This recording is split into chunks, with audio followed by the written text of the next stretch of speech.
여러분 반갑습니다. 네. 지난주에 재직 세미나가 있었고요. 오늘은 교사 세미나를 진행하도록 하겠습니다. 우리 교회 교사들이 생각보다 적나 봐요.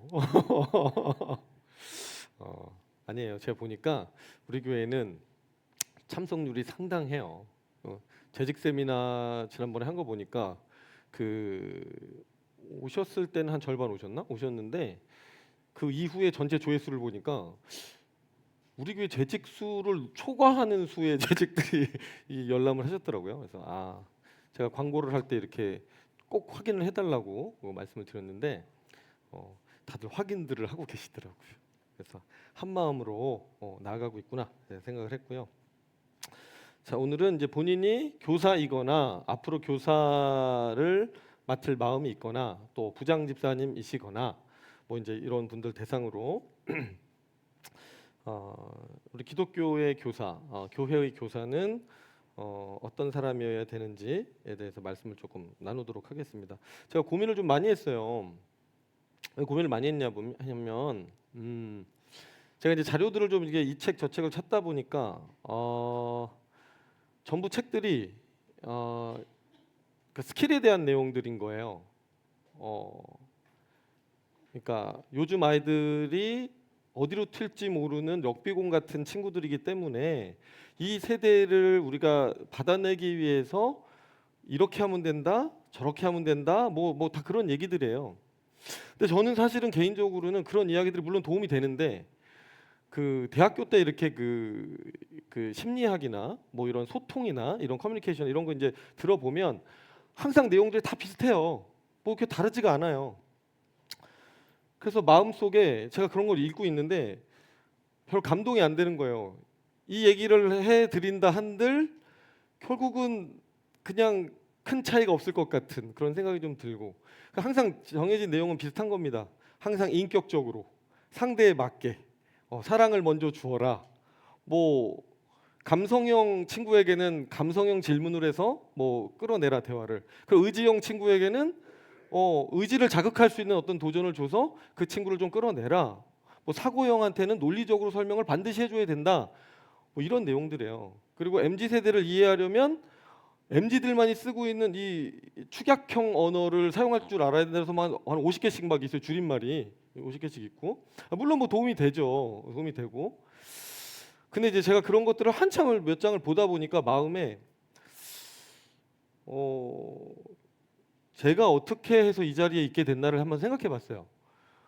어떤 교사분들을 제가 교회에서 만났기 때문에 제가 이 자리에 있게 됐지라는 생각이 들면서 그분들이 나에게 전수해 주었던 것들, 그분들이 나에게 정말 도움이 되었던 것들, 그런 생각이 좀 떠오르더라고요.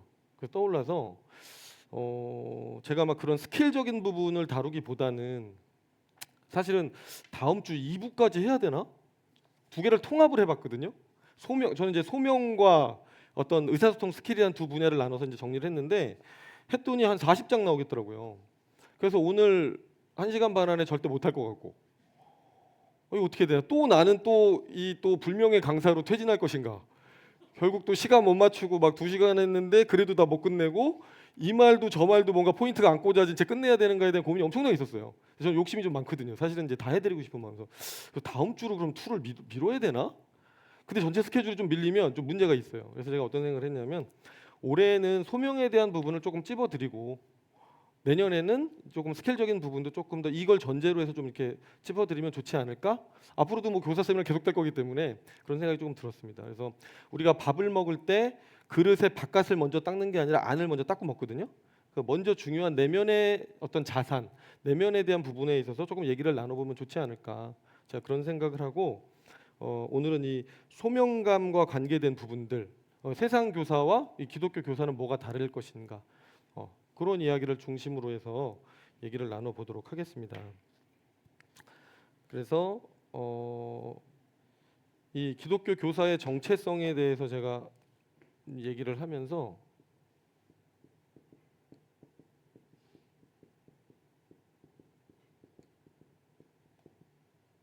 대해서 이야기를 하면서 첫 번째는 성경이 이야기하고 있는 다음 세대의 가치에 대해서 알고 있는 사람이 교사가 되어야 한다. 교사여야 한다라는 얘기. 그리고 두 번째로 실제로 성경이 이야기하고 있는 그럼 그 아이들의 마음과 생각 속에 뭘 넣어줄 건가? 성경이 이야기하는 인생 최고의 가치, 인생 최고의 가치를 넣어 주어야 한다는 그 사명감이 있는 사람이어야 한다. 그리고 셋째로는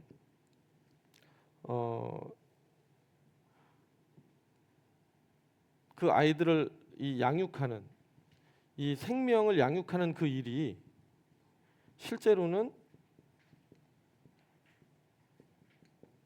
자기 완성의 과정이다. 우리 영혼의 자기 완성의 과정이다. 이 세 가지를 알고 있으면 이 교사야말로 교회에서 가장 성경적인 교사이지 않을까라는 생각을 하면서 제 정리를 조금 해봤습니다. 요 이제 순서로 이제 진행을 좀 하려고 하고요.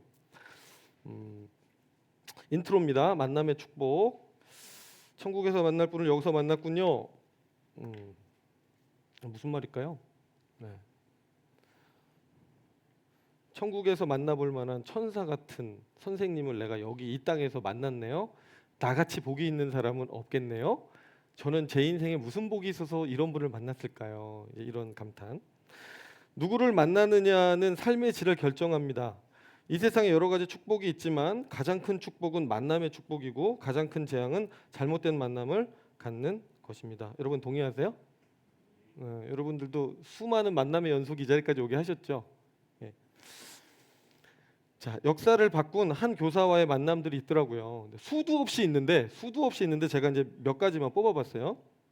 근데 그 중에서 우리가 가장 잘 알고 있는 것은 헬렌 켈러에게 있어서 앤 설리반 선생님에 대한 이야기가 아닐까. 이 내용을 영화로 만들었던 작품이 있어요. 제가 지금 제목이 잘 기억이 안 나는데 너무너무 그러니까 헬렌 켈러로 만든 건 아니에요. 근데 어떤 다른 학생이고 이제 선생님인 상정인데 인도 영화였나? 잘 기억이 안 나는데 너무너무 감동적이어서 제가 통곡을 하면서 그 영화를 봤는데 모티브는 되게 비슷해요. 그 보지도 듣지도 말하지도 못하는 그 소녀를 한 선생님이 와서 가르치면서 모든 선생님이 다 떠납니다. 얼마 안 돼서 얘가 하도 말썽을 피우고 그러니까 맨날 불도 지르고 막 촌농 떨어뜨리고 막 하도 장난을 치고 막 엉망이어가지고 그 제자리에 앉아서 뭘 가르친다는 거는 구제불능에 가까운 수준의 아이였어요. 그런데 그 주인공인 선생님, 제가 볼 때는 이 설리반 선생님을 모토로 한 것 같은데 이 선생님이 와가지고 그 아이한테 정말 인내심과 사랑과 그 모든 걸 다해서 이 아이를 책상에서 떨어지면 다시 붙여다 놓고 하면서 이 아이도 먹고 마시고 그 집에서 기숙을 하면서 그 아이를 공부를 가르쳐 주세요. 근데 아무리 가르치려고 해도 들을 수 없고 볼 수도 없고 말도 못하는데 어떻게 배울 수가 있겠어요. 근데 어느 날 이 아이 팔을 끌고 나가가지고 그 분수대가 있는데 그 분수대에 손을 딱 이렇게 해줘요. 그 차가운 물파가 느껴지잖아요. 그래서 그때 옆에서 계속 워터 하고 알려주거든요. 이게 발음을 조금씩 알려주려고 워터 이게 영국 발음으로 하더라고요. 워터. 근데 그 아이가 그 순간 아무 말도 못하는 그 아이가 뭔가를 느껴요. 이 워터에 대한 걸 느껴요. 그래서 와터 짐승 소리를 내면서 와터 막 하거든요. 되게 건조하구나 여기가. 네. 그 아이가 된 느낌이에요. 워터 하는데 워터를 알면서 그 아이가 세계가 열렸어요. 뭔가. 그리고 그 이후로 그 아이가 책상에 앉아서 공부도 하게 되고 글도 쓸 줄 알게 되고 그래서 그 아이가 이제 성공하는 정말 성장하는 과정에서 그 모든 삶의 과정을 같이 살아주는 선생님의 이야기가 이렇게 나오는 영화였는데 제가 지금도 그 장면을 그래서 잊지를 못해요. 근데 실제로 이 헬렌 켈러도 물 워터라는 이 첫 단어를 깨달은 순간 헬렌의 세계가 이제 열렸다고 전해집니다. 그래서 그 설리반 선생님이 49년 동안 헬렌 켈러의 곁을 지켜주면서 헬렌이 하버드를 졸업하고 세계적인 작가, 사회 운동가가 되기까지 밑거름의 역할을 해 주었습니다. 그래서 이제 이후에 이렇게 고백하죠. 설리반 선생님은 내 영혼에 빛을 비춰준 분입니다. 여러분 인생에 빛을 비춰준 선생님이 계세요? 손? 진짜 궁금해서 한번 여쭤봤어요. 저는 있어요. 저는 고등학교 때 임영옥 선생님이라고 있습니다. 그 고등학교 1학년 때부터 저희 고3 때까지 저희를 맡아주신 부산에서 선생님이신데 고등학교 교사셨어요. 분이엘 고등학교라고 있는데 그 선생님이셨는데 국사 선생님. 근데 그 국사 선생님이 독신이셨어요. 그 막 이렇게 외모가 막 너무 예쁘고 이러신 분은 아니어서 가지고 독신으로 끝까지 계속 사셨거든요. 근데 자녀도 없고 그러셨는데 그 자녀에 대한 사랑을 저희들한테 쏟아주신 거예요. 그래서 저희가 매주 가서 지금 우리 애들 중고등부 학생들 하듯이 저희도 했거든요. 주여 뭐 하고 이제 같이 하고 이렇게 하고 나면 끝나고 항상 그 선생님이 불러요 저희를. 반은 다 다른데 끝나면 또 모이는 거예요. 그럼 모이면 일단 피자집을 가요. 얘들아 피자집 가자. 그럼 한 8명이 우르르 몰려서 피자집을 갑니다. 그 피자집을 가면 한 사람씩 일주일 동안 어떻게 살았는지 다 물어봐줘요. 그러면 애들마다 사연이 달라요. 연애를 시작했어요. 어떡하죠? 그 남자친구 사귄다고 해서 뭐 넌 아웃이야. 너 그럴 수가 있니? 이런 거 없으셨어요. 항상 그렇다 그자. 그렇지. 그렇다. 뭐 이러시면서 얘기해 주셨거든요. 그러면서 아 그래? 그러면 뭐 남자 문제는 뭐 이렇게 이제 바라봐야 돼. 뭐 이렇게 하고 이제 우리가 또 고3이 돼서 진로 문제를 고민하면 저는 그래서 실제로 외대 아랍어과 시험을 봤어요. 그 선생님 때문에. 준청아, 네가 외국어를 좋아하는구나. 근데 미래는 영어가 아니야. 아랍어야. 그래서 제가 외대에 가서 아랍어과 시험을 봤어요. 지금 생각해보면 큰일 날 뻔했어요. 아 무슨 생각이지 그때. 근데 그때는 그 정도로 그 선생님에 대한 의존도가 제일 높았던 거예요. 아니, 뭐든지 상담을 해주시니까 상담을 해주시고 뭐 여러 가지 가정 문제라든가 부모님과의 관계 다 상담을 해주셨어요. 그러다가 이제 대화를 하고 피자집이 끝나면 이제 그 다음은 애들 어디 가고 싶냐? 그럼 볼링장이요. 그럼 볼링장을 또 가요. 아니면 노래방이요. 그럼 노래방을 가요. 아직도 기억이 나요. 그 선생님한테 그 노래 잘하는 거 보여드리고 싶어가지고 그 어린 마음에 경쟁이 또 있어가지고 노래 부르고 그런데 막 잘 안 불러지고 그러면 선생님한테 선생님 제가 원래 잘 부르는데 오늘 목소리가 안 나와서 그런다 그러면 알지 준청이 노래 잘하지 알지 그게 그렇게 기분이 좋았는지 그 선생님 알아주는 게 그렇게 좋았어요 되게. 그러고 하여튼 문제만 있다 하면 저희는 그때는 카톡이 그런 건 아닌데 전화로 그 선생님한테 먼저 연락을 합니다. 그 선생님이 슈퍼맨처럼 나타나서 모든 걸 자기가 갖고 있는 돈이고 뭐고 아끼지도 않아요. 그냥 다 씁니다. 그분이 있어서 저희들 한 7, 8명 그 친구들이 그 시절에 신앙을 유지하면서 학교 공부도 열심히 하고 다 뭐 대학도 나름 괜찮은 대학도 가고 신앙을 지금까지 유지하는 친구들로 가끔 만나거든요. 그 모임이 있어요. 근데 만나면 그 선생님 얘기를 해요. 그 선생님 어떻게 잘 계시나 궁금해서. 그래서 제가 교사 세미나를 하려고 그러는데 그 선생님 생각이 정말 많이 났어요. 그리고 혹시 이 방송을 보고 계신다면 제가 감사하다는 말씀을 다시 한번 이렇게 전해드리고 싶고 뭐 TV는 사랑하실 건 아니지만 그때 그분이 저의 그 사춘기 시절에 저희들을 잡아주지 않으셨으면 제가 한 사람의 목회자로 이 자리까지 올 수 있었을까? 이런 생각도 해보고요. 지금 생각해 보면 어떻게 그럴 수 있었지? 그때는 당연한 줄 알았어요. 그때는 그냥 교회는 우리를 위해서 그런 선생님들을 제공해 주는 곳이라는 그냥 막연한 생각이 있었어요. 근데 지금 생각해 보면 그 선생님이 우리 막 헤어졌다고 울고 막 이럴 때도 와가지고 아이고 왜 그러냐 뭐 하여튼 그 친구가 누구 하면 울고 있으면 또 가가지고 또 위로해 주시고 그러면 먹여가지고 얘기 들어주고 하루만 얘기 들어주면 다 끝나. 그 문제가 다 끝나요. 신기하게 너무 좋은 선생님이죠 정말. 그래서 제가 설리반 선생님을 떠올리면서 아 나에게도 임영욱 선생님이 계시다 이런 생각이 좀 들었습니다. 그래서 얼마나 교사가 중요한가. 그리고 존 웨슬리 감리교회 창시된 존 웨슬리에도요 어머니인 수잔나 웨슬리가 계셨어요. 이 수잔나 웨슬리가 19명의 자녀가 있었는데 그 중에 몇째인지는 잘 모르겠는데 매주 자녀들과 1시간씩 1대1로 대화하는 시간을 가져주셨대요. 그러니까 일주일에 19시간은 자녀들한테 시간을 내준 어머니였던 거죠. 근데 그 어머니의 가르침이 있어서 오늘 내가 있습니다. 이렇게 얘기를 사실 하는 거고, 그 다음에 엘머 타운즈라고 교회 성장학자인 이 분도 브릴랜드 선생님, 주일학교 교사였던 브릴랜드 선생님이 평생 스승으로 이야기를 한대요. 그래서 그 선생님은 아이들을 위해서 금식 기도를 하면서 한 명 한 명의 이름을 부르면서 축복을 해줬다고 해요. 그래서 브릴랜드 선생님이 없었다면 오늘의 제가 없었을 것입니다.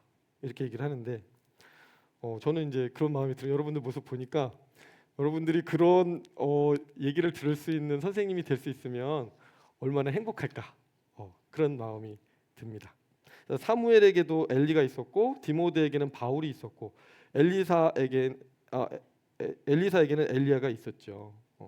그래서 이런 말을 하면 나는 뭐야? 나는 뭐 내 인생에는 왜 그런 좋은 선생님이 없었지? 누가 나의 좋은 이웃이 되어줄 건가? 이렇게 생각을 하지만 실제로 그게 중요한 게 아니라 우리가 하고 싶은 얘기, 오늘 하고 싶은 얘기는 뭐냐면 우리가 먼저 그런 사람이 되어줬으면 좋겠다라는 얘기예요. 우리가 누군가에게 그런 좋은 이웃, 정말 천국에서 같이 만날 수 있는 사람, 천국에서 만난다는 건 진심으로 교제하고 모든 걸 쏟아부었다는 얘기거든요. 그런 교사가 될 수 있으면 얼마나 좋을까. 그래서 여러분과의 만남을 통해서 우리 바이샘 교회에 있는 아이들이 삶의 변화가 있기를 한번 축복해 보면서 시작하도록 하겠습니다. 자, 첫 번째, 기독교 교사의 정체성. 다음 세대의 성경적 가치를 아는 사람이어야 되지 않을까? 생각해봤습니다. 생각보다 여러분 어린아이에 대한 혹은 중고등부 학생들에 대한 이 생각이, 이 성경이 가지고 있는 생각은요, 우리 한국 사회가 통념적으로 가지고 있는 생각하고는 많이 다른 것 같아요. 우리는 유교의 영향으로 부모에 대한 효도는 옛날부터 강조를 많이 해왔는데 어린아이들의 가치를 귀하게 여겨주는 부분에 있어서는 그 부분에서 좀 약했던 것 같아요. 아니면 강조가 많이 안 됐던 것 같아요. 그런데 실제로 성경을 보면 이 어린아이들에 대한 가치가 매우 강력하게 강조가 되고 있다는 걸 알 수가 있습니다. 한번 같이 읽어볼까요? 마태복음 18장 5절입니다. 시작. 또 누구든지 내 이름으로 이런 어린아이 하나를 영접하면 곧 나를 영접함이니. 아멘. 여기서 영접한다라고 하는 건 환영한다라는 뜻이거든요. 그래서 예수님께서 직접 하신 말씀이에요. 어린아이 하나를 환영해주면, 너희가 환대해주면 그게 너희들이 나를 환대하는 거다라고 말씀해주고 계신 거예요. 예수님은 늘 어린아이들을 좋아하셨어요.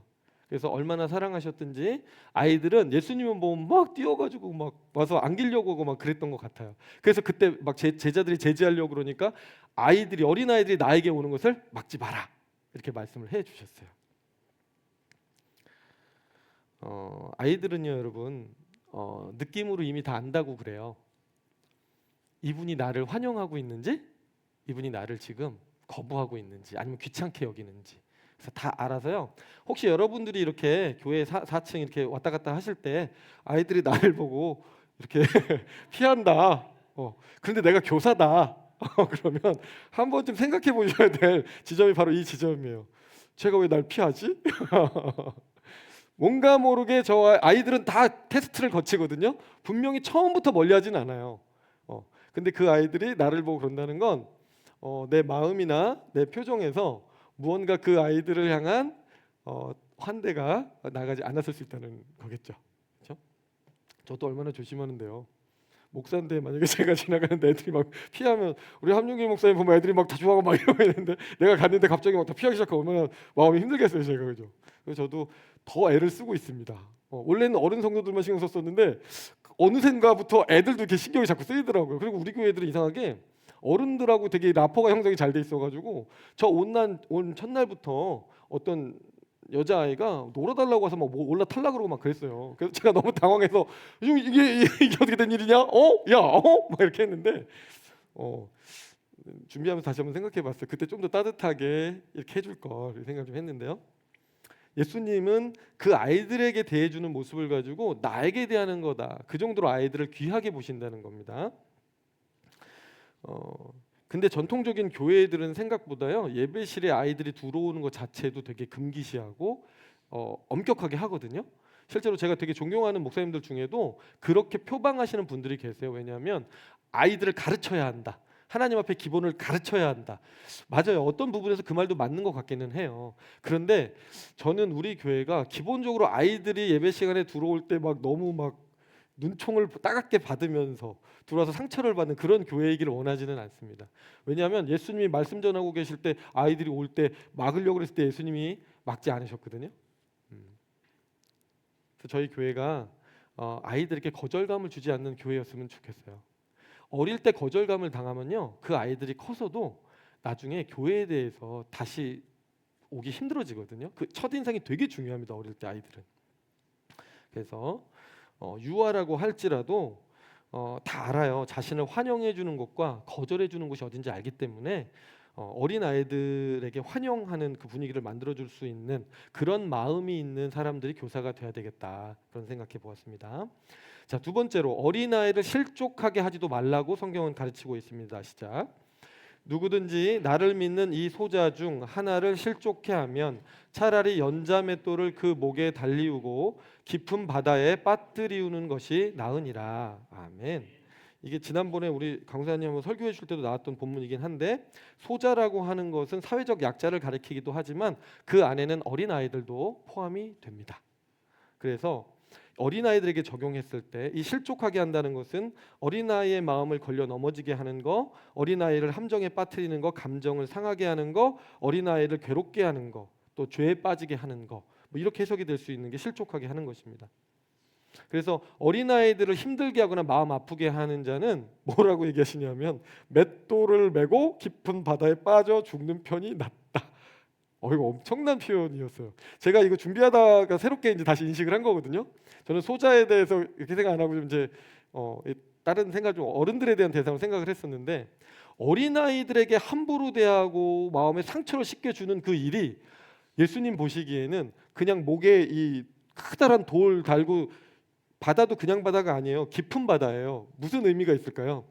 못 나오게 하려고. 돌만으로도 못 나오는데 애써 돌을 던져서라도 올라오려고 했을 때 얕으면 안 된다, 깊어야 된다. 그 얘기는 그런 사람은 이 세상에 존재해서는 안 된다까지도 말씀하시는 거예요. 그러니 어린 아이들, 이 다음 세대에 대한 마음이요, 예수님의 마음이 어마어마하시다는 걸 알 수가 있어요. 그래서 우리는 너무나 쉽게 아이들을 실족하게 하잖아요. 때로 언어 폭력으로. 뭐 어린아이들은 그렇게 느껴도 상관이 없는 것처럼. 하여튼 여러 가지 있어요. 괜히 입에 또 담으면은 좀 안 좋은 것 같아가지고, 하여튼 그냥 통통하면 통통한 대로 이 뭐뭐야 이렇게 하기도 하고, 하여튼 나쁜 언어들 좀 쓰거든요. 근데 우리가 생각할 때는 어린 입장에서 그게 별거 아닌 것 같아. 이 뚱땡아 뭐 이런 거 예를 들면 좀 약한 걸로 한 거예요. 근데 그 아이들은 실제로 상처 받을 수 있습니다. 제가 생각해봤어요. 제가 어릴 때 상처를 받았었나 안 받았었나. 유치원 때 1학년 2학년 때 제가 키가 되게 작았거든요. 근데 저한테 이 난쟁이 똥자루야 이랬던 어른들이 있었어요. 얼굴도 못생긴 게, 사실 그때 잘생겼었는데 왜 그런 말 했는지 이해가 안 되는데. 여러분, 자, 어쨌든 그런 말들이요 지금도 기억에 남아있어요. 그리고 그 어른은 생각하면 가슴이 약간 뛰어요. 좀 불편한 어른인 거죠. 근데 교사가 그렇다라고 생각하면 이거는 너무 충격적이지 않아요? 그렇죠? 그래서 우리가 도둑질한 거에 대해서 죄책감 느낍니다. 거짓말한 거에 대해서 죄책감 느낍니다. 그런데 어린아이들에게 우리가 폭언을 하거나 뭐 욕설을 하거나 이렇게 막 장난친다, 얼굴 막 이렇게 막 맘대로 이렇게 막 이렇게 한 거, 약간 이제 물리적으로 한 거, 그런 거에 대해서는 죄책감을 잘 안 느껴요, 우리는. 왜냐하면 어린애들은 그래도 싸다는 느낌이 있어요, 뭔가 모르게. 이 군대 문화도 약간 그런 게 있잖아요. 이등병 들어가면 당해도 싸다, 열 받으면 나이 먹지 그랬어, 뭐 이렇게 하거든요. 그런 것처럼 어린아이들을 좀 그런 게 있는 것 같아요. 근데 그것은 전혀 성경적인 태도는 아니라는 것을 우리 교사들은 기억했으면 좋겠습니다. 그래서 마태복음 18장 7절에 가면 3페이지, 실족해 하는 사람에게는 화가 있도다라고까지 말씀하세요.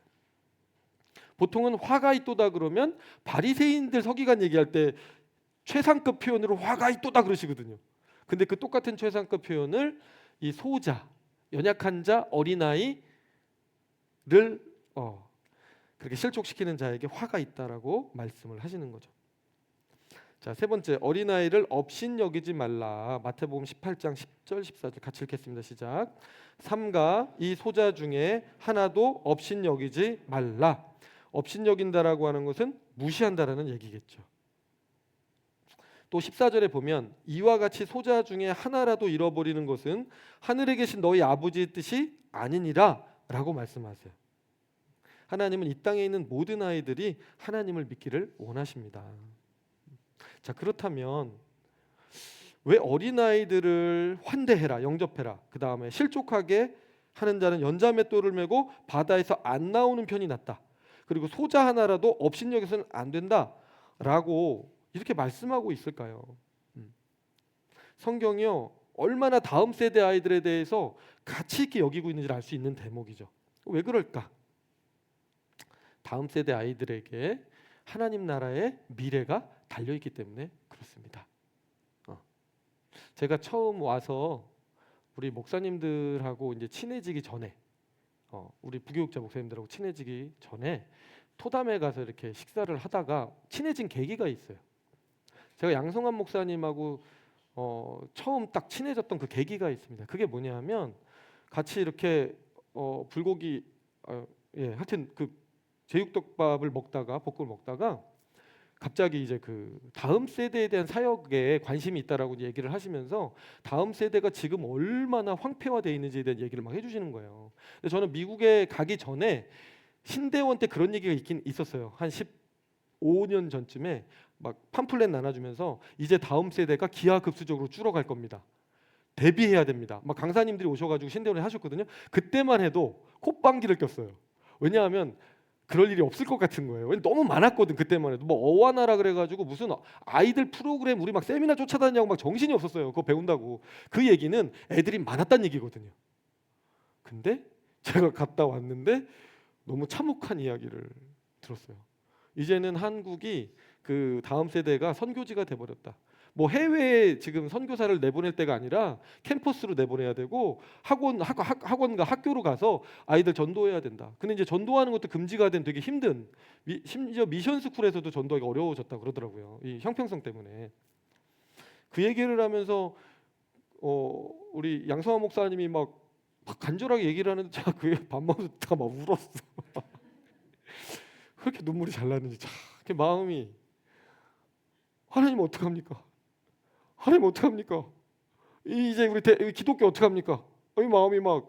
그래서 제가 그 전에 미국에서 여기 그 지원서 쓰고 이럴 때 다음 세대에 대한 어떤 그 의견을 내고 그럴 때도 물론 당연히 그건 중요하다고 생각을 해서 쓰긴 썼어요. 근데 그때랑 그 울 때 제 마음하고 비교해 보니까 그거 너무 형식적이었던 거예요. 진짜 실제를 느끼고 나니까 지금이야 그나마 우리 아이들 좀 보이긴 하니까 우리 교회에서는 아직도 좀 있는 것 같고 그렇긴 한데, 실제 제가 이제 개척하고 또 지금 기존 교회에서 사역하고 있는 동기 목사님들 전화를 하고 얘기를 하다 보면 진짜 이제는 노인들밖에 없다는 거예요. 어르신들밖에 없대요 정말. 그래서 우리 교회는 너무 진짜 젊은 교회구나. 그리고 다음 세대에 정말 지금 준비를 잘 하고 있는 교회구나라고 제가 생각을 했지만, 우리 교회만 조금 있다고 해서 안심할 수는 없다. 왜냐하면 가장 피부에 와닿게 느꼈던 게, 저희 하율이가 한국에 와서, 저희 하율이는 미국에서 다 그 목사님들 사는 기숙사에 살았잖아요. 그 자녀들이 다 하나님 믿죠. 근데 크리스찬 스쿨을 다녔어요. 그러니까 100% 다 크리스찬이에요. 그래서 이 세상에는 다 하나님 믿는 사람만 있는 줄 알고 살아왔던 거예요. 그래서 너무 당연했어요. 하나님을 안 믿는 사람이 세상에 있나? 유튜브 보다 처음 알았대요. 하나님 안 믿는 사람이 있네? 그리고 한국에 왔어요. 그리고 중학교를 갔죠. 하나님 크리스찬이라고 얘기를 했는데 반에 거의 본인하고 한 명 더 있나? 그리고 없다는 거예요. 그러면서 아이들이 아니 그 말도 안 돼, 2000년 전에 뭐 죽은 사람을 왜 믿냐 그러면서 막 엄청 막 공격을 하더래요. 그래가지고 저희 하율이가 놀래가지고 집에 와가지고, 아빠 이 하나님을 믿는 사람이 더 많어 아니면은 하나님 안 믿는 사람이 더 많어를 물으면서 이제 쪽수로 약간 이게 약간 자기의 위치를 이제 확인하는 거죠.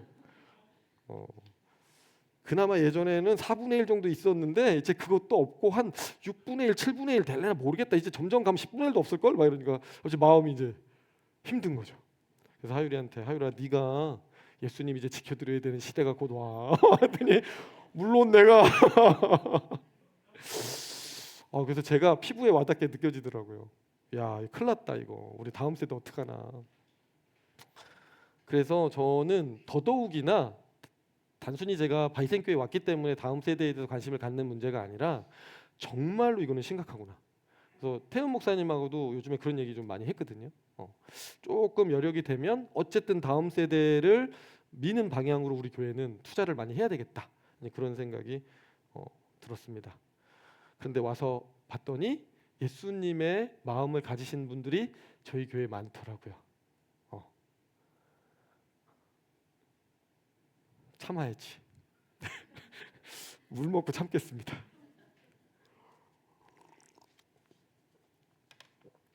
저는 제가 어린아이도 아니고 예수님도 아닌데 왜 저렇게 감동이 될까요? 그냥 이런 생각들을 하면 이번에도 애들이 추울까봐 우리 바꿨잖아요. 그죠? 애들이 추울까봐 예, 그 아이들 때문에 라이드 해주시는 선생님들 마음, 그리고 이번에도 보니까 바닥을 다시 교체해가지고 또 막 붙이고 계셨던 분들의 모습 또 생각이 나고 예. 청소할 때 저도 발이 그래도 따뜻해서 좋더라고요. 그래서 우리 아이들이 얼마나 따뜻할까, 이런 교회에 보내고 싶다, 이런 마음이 또 들었습니다. 예수님의 마음이 있지 않을까 그 자리에. 그리고 교사로 헌신한 우리 부장 선생님들 그리고 교사 선생님들이 어떤 마음으로 그렇게 하나. 제가 어떤 선생님이 어떤 아이의 평생에 거의 엄마처럼 지금 그런 존재가 되어 있다라는 얘기도 제가 듣기는 했어요. 근데 제가 이 고등부 할 때, 중고등부 학생부 할 때 있었던 아주 철없어 보였던 그냥 청년도 아니죠, 학생이었기 때문에 그 이야기를 들었을 때 와, 그 아이가 그렇게 자랐구나. 그 심장, 예수님의 심장을 가지고 자랐구나.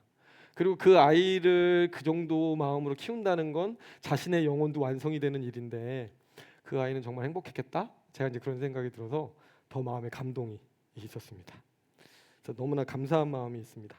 자, 성경이 말하는 자녀의 가치를 조금만 더 살피겠습니다. 시편 127편 3절에 보면 자녀에 대해서 기업에 비유해서 말씀해 주세요. 기업이라는 말은 소유, 유산, 재산, 선물이라는 말이거든요. 하나님 나라에서 다음 세대보다 더없이 중요한 기업이 없다는 말씀, 더없이 큰 상급이 없으며 더없이 큰 선물은 없다는 말씀입니다. 시편 128편 3절에 보면 성경은 자녀를 감람나무에 비유를 합니다. 감람나무는 이스라엘에서 가장 소중한 나무로 번영과 축복을 상징하는데 그 감람나무에서 얻은 그 올리브유를 가지고 옛날에 왕들이나 사페이지 선지자들에게 기름을 부을 때 이렇게 사용을 했습니다. 그래서 자녀가 감람나무다라고 성경이 표현할 때 이 자녀는 바로 축복이고 번영이라는 것을 뜻하는 거거든요. 왜 그렇겠어요? 우리 하나님 공동체의 미래니까. 이 아이들이 소망이니까. 지금 우리가 이렇게 열심히 막 예배를 막 집중하고 막 하고 있지만 우리 자녀들에게 계대가 되지 않는다면 우리 때에서 끝나는 거예요, 여러분. 한번 생각해 보세요. 더 이상 기독교를 기억하지 않는 시대가 왔다? 와, 너무 슬플 것 같아요. 평생 그렇게 많은 선생님들과 전도사님과 목사님들의 양육을 통해서 저 한 사람도 여기까지 와서 신앙을 지켰는데 여기서 끝이라고 한다면 뭐지? 라는 생각이 들 것 같은 거예요. 그렇기 때문에 교사 한 사람 한 사람이 얼마나 소중한 건가에 다시 한번 생각해 보게 되었습니다. 자, 어린 시절 교육의 절대적인 중요성. 미국이 계속해서 세계에서 지도력을 잡고 있는 비결은 제가 생각했을 때는 다음 세대를 위해 아낌없는 투자를 하고 있기 때문이라고 생각을 합니다. 제가 유학을 하면서 본 게 한 가지 있다면 정말 미국은 아이들에게 투자를 정말 많이 하는 나라다. 그냥 우리나라는 국영수를 중심으로 좋은 대학 가는 것밖에 없어요. 그거 하나예요, 우리나라는. 근데 미국은 국영수 그런 거 중요하지 않아요. 저희 하율이가 공부 별로 이렇게 관심도 없고 정말 노는 거 좋아하는 아이인데요. 그 아이는 정말 행복한 시절을 보내다가 왔어요. 지금 매우 힘든 시절을 보내고 있죠. K 스쿨의 그 맛을 쓴맛을 좀 보고 있어요. 드라마에서만 보던. 근데 정말 미국은 아이들에겐 천국인 것 같아요. 어린 시절에 정말 레저와 스포츠와 음악과 이 자연과 그냥 뭐라 그러죠? 그 아이들이 어떤 인위적인 어떤 압박 속에 살아갈 어떤 가능성을 제로화시키는 나라. 그냥 있는 그대로의 모습을 우리가 지켜주고 존중해주는 나라, 그런 생각이 들더라고요. 그래서 강국이구나. 그게 왜 중요하냐면 어린이들의 천국이다 이게 중요한 게 아니라 미래가 있다는 얘기거든요.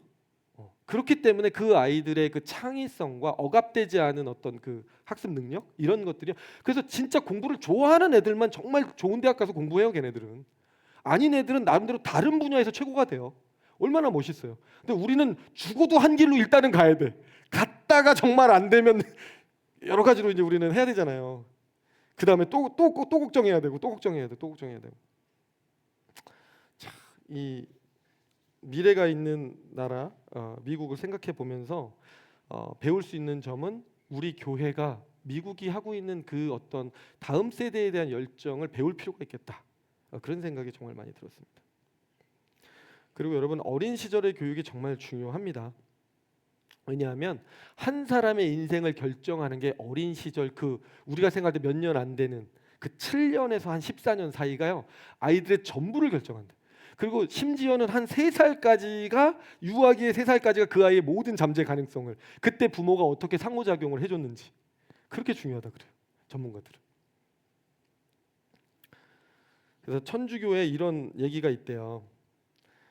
천주교에서는 아이들을 7살까지만 자기들에게 맡겨달라 그런대요. 그 이유는 기독교가 데려가든 불교가 데려가든 자기들은 전혀 상관없다.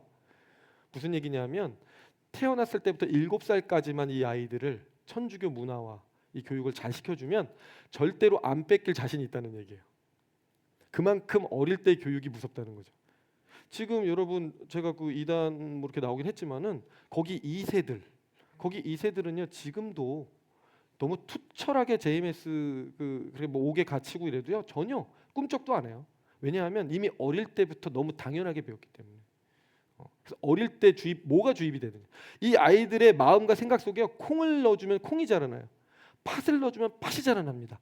아이들은 너무 순수해요. 그냥 있는 그대로인 거예요. 백지. 그러니 이 아이들에게 내가 무언가 인생에 영향을 미치는 위치에 서게 된다는 건 우리가 볼 때는 겉으로 아무것도 안 보이니까 아무 일도 아닌 것 같지만 여러분들은 한 인생의 역사를 써주고 계신 거예요. 사실은. 교사가 얼마나 중요한가. 그냥 뭐 애들 그 시간대에 약간 뭐 통솔이 안 되니까 내가 들어가서 조금 노동력을 조금 제공해주면 되지 않을까? 여러분 전혀 그 정도 아닙니다. 교사는요 그 아이들의 미래예요. 사실은 그 아이들의 발전 가능성이에요. 어디까지 이 아이들이 펼쳐줄 수 있느냐는 1차적으로는 가정에서 부모들이 해줘야 되지만 오늘날 가정이 다 무너진 이 시대에는 선생님들이 해줘야 되는데 학교 교권도 무너졌어. 그럼 누가 할 거예요? 마음이 아파요. 그나마 가능성이 유일한 대안은 이제 교회 선생님들이 남아있어요. 여러분들이 소중합니다. 사명감을 가졌으면 좋겠습니다. 네. 이거보다 보람 있는 일이 있을까? 저는 그런 생각이 들어요. 그래서 미국에서 가장 큰 삼나무는 높이가 90m인데 실제 씨는 1.6mm에 불과하다. 이거 진짜 너무 말도 안 되죠. 1.6mm면 도대체 얼마나 한 거예요? 근데 90m를 자라난대요. 와, 최영만보다도 훨씬 큰 거잖아요. 지금. 그죠? 상상이 안 가요. 그죠? 그러니까 그 얘기는 뭐예요? 어릴 때는 아주 작았다는 거고 뭐 이게 뭐 되겠어? 그랬는데 어마어마한 잠재성이 그 씨 안에 있더라. 근데 하나님이 창조 원리에 그렇게 해놓으셨다는 거죠. 흰 수염고래도 그렇대요. 30m까지 이 지구상 가장 큰 동물이 흰 수염고래 30m까지 되는데 수정란 자체는 아주 조그맣대요. 우리가 작은 수정란의 가치, 작은 씨의 가치를 모르면 우리는 그 큰 나무와 고래의 가치도 결국은 알 수 없다는 얘기거든요. 지금 여러분 눈앞에 보이는 뛰고 노는 그 아이들, 맨날 사고만 치고 엎질르고 막 방석 가지고 올라가가지고 막 난장을 치는 그 아이들이 사실은 지금 교육을 어떻게 받느냐, 어떤 선생님을 만났느냐에 따라서 미래가 완전히 달라질 수 있다는 거죠. 대나무의 원리도 있는데 이건 제가 왜 넣어놨냐면 선생님들 지치지 말라고, 때가 이름에 거둘 거기 때문에 지치지 말라고 넣어두었습니다. 대나무는 씨앗을 심은 후에 첫 4년 동안은 죽순이 하나 올라오는 것을 빼면 아무 변화도 없대요. 조금 죽순이 하나 올라온대요. 그냥 4년 동안 열심히 4년 동안 했는데, 근데 5년 차가 되면 그때부터 기하급수적으로 확 올라간대요. 25m까지 올라간대요. 그래서 어린 아이들을 양육하는 것도 이와 비슷하다는 거예요. 처음에 부모와 교사가 아무리 시간을 투자하고 열정을 투자하고 돈을 투자해도 당장에 아무 변화가 없는 것 같지만 그 임영옥 선생님이라는 분이 그렇게 하셨을 때 저희들이 다 훌륭하게 자랐던 것처럼 그렇게 자라날 수 있다는 얘기죠. 그러니까 때로는 답답하죠. 그리고 힘들고 이 아이들 붙들고 상담해 줬는데 그 다음에 가보면 똑같은 문제로 또 그러고 있고 또 그러고 있고 또 그러고 있고 또 그러고 있어요. 그럼 나중에는 그냥 화가 나요. 그냥 그만해주고 싶고 너는 상담 거절이다 이제 이렇게 해주고 싶잖아요, 마음이. 근데 여러분 그런 아이들도 그 설리반 선생님이 워터 붙잡고 워터 해준 것처럼 계속 워터 해주시다 보면 그 아이들의 영혼에 빛이 들어와서 세계가 열릴 줄로 믿습니다. 자, 두 번째로 성경이 말하는 인생 최고의 가치를 전수하는 사람이어야 한다. 그런 생각 들었어요. 그래, 다음 세대가 미래니까 소중하다는 거는 알았어요. 그런데 그러면 그 아이들에게 뭘 넣어줘야 되는 거지? 어떤 DNA를 넣어줘야 이 아이들에게 나는 기독교 교회의 교사로서 임무를 다하는 것일까? 애들 케어해 주려니까 애들 열심히 케어해 주고 돈도 주고 피자도 사주고 노래방도 가주고 막 다 해줬어. 그런데 인생 상담을 할 때마다 자신이 살아온 방식대로만 얘기를 해주는 거예요. 너 대학 못 가면 끝이다. 너 물론 다 교회 다니지만은 결국 인생은 좋은 직장 갔냐 안 갔냐로 다 결정 나는 거야. 너 티는 내지 말고 조용히 미래를 준비해. 너는 차별화될 수 있어. 응? 결국 너 교회 다니는 사람들도 뭐 신앙 본다고 인격 본다 그러지. 시집가고 장가갈 때 다 커리어 봐. 너 다 거짓말이야. 너 그러니까 열심히 실력을 쌓아. 물론 예배 나오지. 근데 고3 때는 좀 적당히 알아서 해. 그 정도 유두리도 없으면서 무인생에 성공하려고 그래. 이렇게 상담을 해준다. 그런 분들은 나가세요. 내가 그냥 가슴이 아파. 가슴이. 그럼 그냥 세상에서 그냥 학원 선생님 지도 받으면 되지 뭐 여기까지 와가지고 지도를 받아요. 세상이 다 그렇게 외칠 때 세상의 중심에서 뭘 외쳐줄 수 있어야 됩니까? 우리는 얘들아 하나님의 주인 되심을 먼저 너희들이 알아야 돼. 인생 돌리시는 분 하나님이신 걸 알아서 하나님을 사랑하는 아이들이 먼저 돼야 해. 얘들아 그 자리가 명확하지 않으면 너희들이 돈을 벌든 성공을 하든 인기를 얻든 무엇을 하든 너희들의 삶은 빈 껍데기라는 걸 나중에 알게 돼. 그때가 이르면 이미 늦어. 후회될 거야. 이미 눈 감을 때 돼서 후회하면 어떡할 거야. 이 생의 끝에는 반드시 심판이 있다고 했는데 그때 어떡할 거니. 얘들아 우리는 그냥 이 땅에 100년의 삶을 살려고 이 세상에 온 존재들이 아니란다. 우리는 100년은 이 백지가 영원이라고 하면 요 점 하나에 불과한 게 우리가 살았던 인생이야. 그냥 점 하나를 사는 것뿐인데 나머지 그 영원한 삶을 살아야 되는데 그 준비가 안 돼 있으면 어떡하겠니 얘들아. 근데 그 영원한 세계는 지금 점처럼 보이는 이 100년도 주인은 하나님이시오. 그 영원한 시간도 주인은 하나님 한 분이신 것을 성경이 얘기하고 있어. 근데 선생님이 살아보니까 진짜 그렇더라. 너 때는 주변 애들이 하는 말이 너무 크게 들려. 세상이 너무나 커 보였어. 그래서 선생님도 사실은 실족하기도 하고 넘어지기도 하면서 세상 방식대로 많이 굴러봤는데 굴르다 보니까 너희들한테만큼 이 얘기는 꼭 해주고 싶어. 다른 거 다 몰라도 하나님, 우리 구원해 주신 예수님만큼은 먼저 너희들이 잡아야 돼. 그분을 사랑하는 법을 배워가야 돼. 그분이 어떤 일을 해주셨는지 알아가야 돼. 그리고 그분이 들어오시고 나면 너희들 마음도 그분을 닮아가면서 옆에 있는 친구들을 사랑하게 될 거야.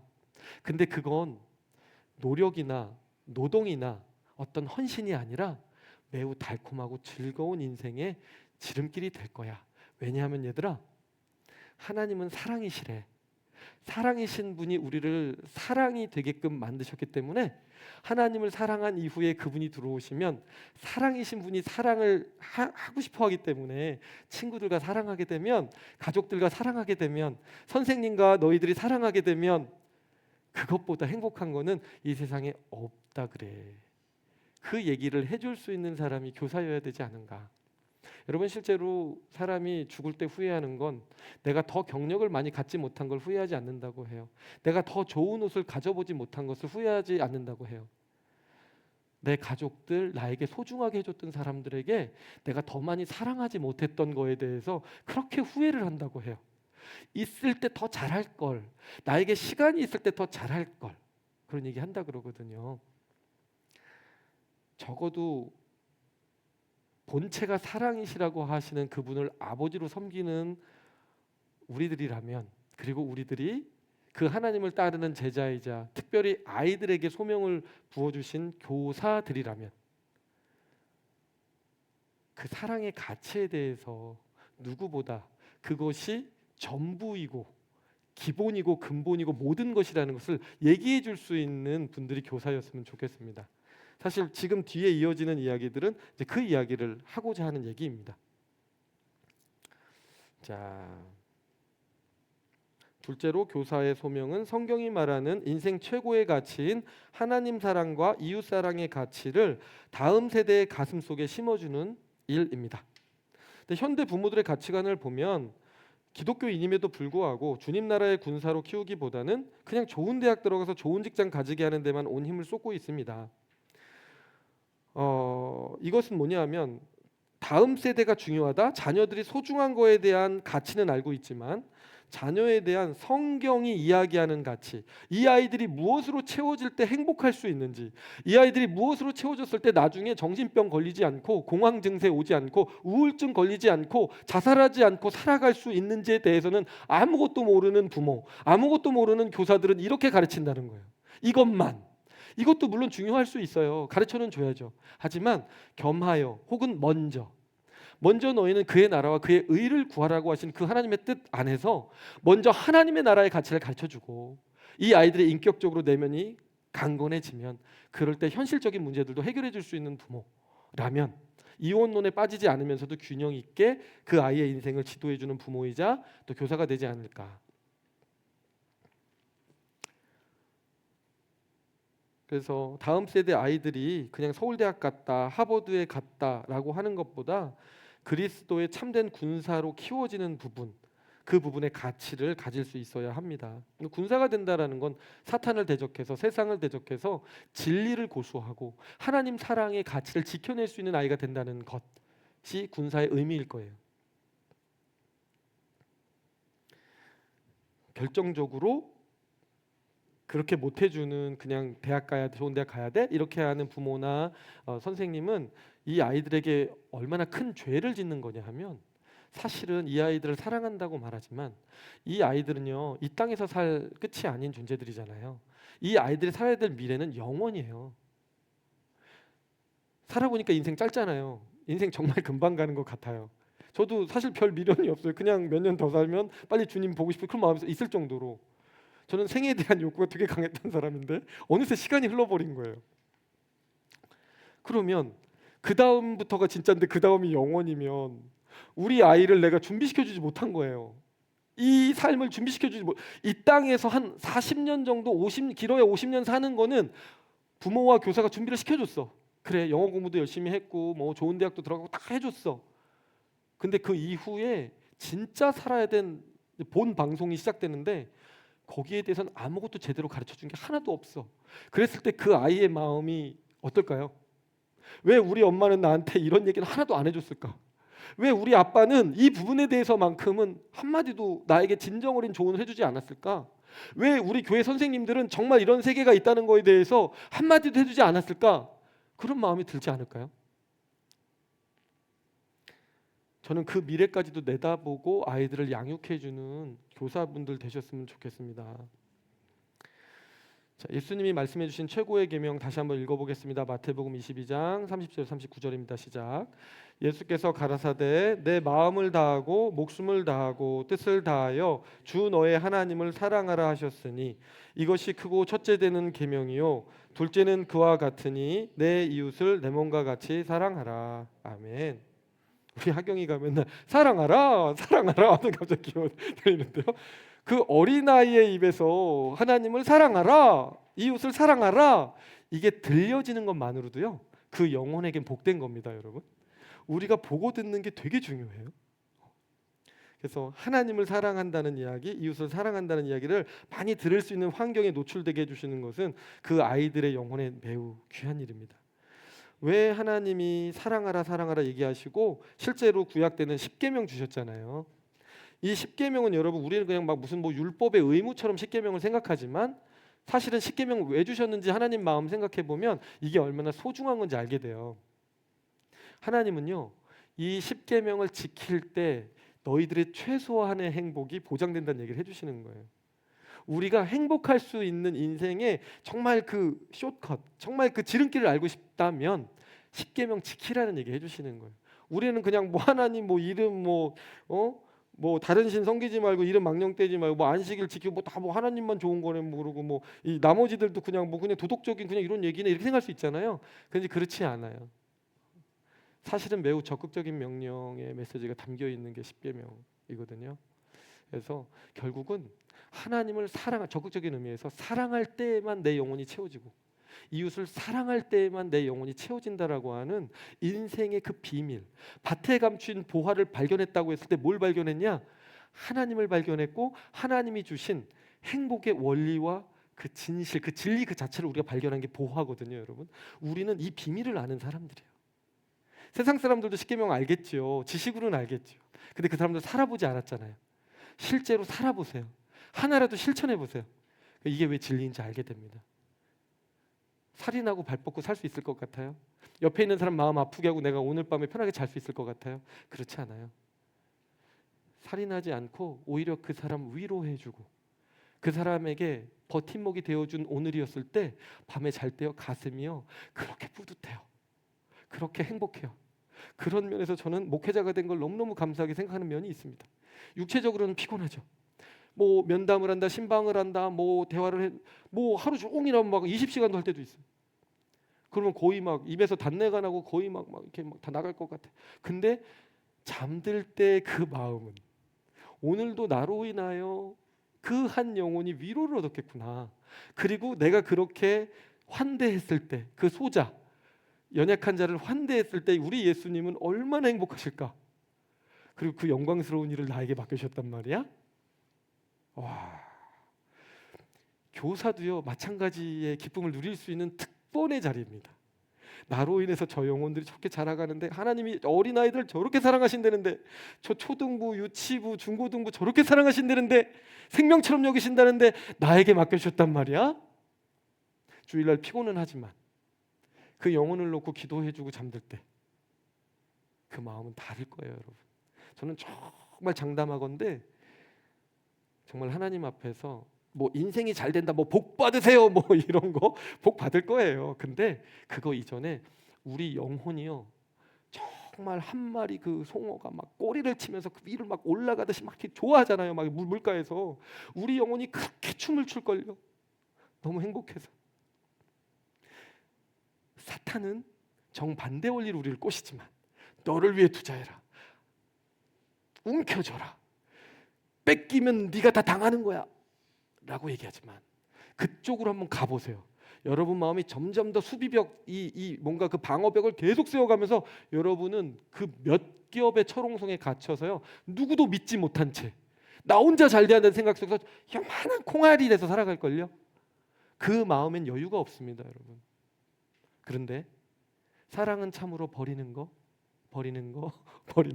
줄날도 한 것 같은데 참 이상하다. 동전 한 입 움켜잡으면 없어지는데 쓰고 빌려주면 풍성해져. 아멘. 영혼들을 위해서 한번 투자해 보세요, 여러분. 내가 가지고 있는 거, 내 인생 경험, 내가 하나님 만났던 자산, 내 성경 지식, 내 간증거리들, 하나님이 나에게 맡겨주신 물질, 그거 가지고 그 아이들 한번 섬겨줘 보세요.